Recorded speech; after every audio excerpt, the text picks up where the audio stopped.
Hello বন্ধুরা, আজ সকাল সকাল দেখো রেডি হয়ে বেরিয়ে গেছি। কোথায় যাচ্ছি সেটা পরের ব্লগে তোমরা দেখলেই বুঝতে পারবে।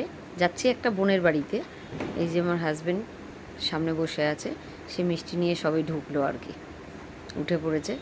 তা আমরা দুজন মিলেই যাচ্ছি। মেয়ে আজকে যেতে পারলো না, আর সঙ্গে আমাদের আরেকজনও আছে, তাকেও দেখাচ্ছি তোমাদেরকে। এই যে আমার গোপু সোনাকে আমাদের সঙ্গে নিয়ে গেছিলাম।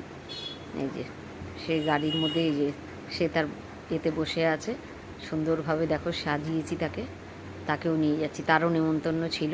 কোথায় যাচ্ছি সেটা তো তোমরা নেক্সট ব্লগে দেখতে পাবে। এই যে গাড়ির মধ্যে সে বসে আছে। প্রথমে ভেবেছিলাম শুয়ে নিয়ে যাবো, তারপর বললাম না, সেও বসে যাক, সেও সবটা দেখতে দেখতে যাবে। এই করতে করতে আমরা হাইওয়েতে উঠে গেলাম। এই যে আমরা যাচ্ছি, দেখো সকালটা ভালোই ওয়েদার ছিল আজকে। চতুর্দিকে ছট পুজোরও আওয়াজ পাওয়া যাচ্ছিল, আর আমরা তার মাঝে দিয়ে যাচ্ছিলাম। বেশ, তখন সকাল 9টা ফটা মতো বাজে। আমরা যাচ্ছি নেক্সটটা পরে।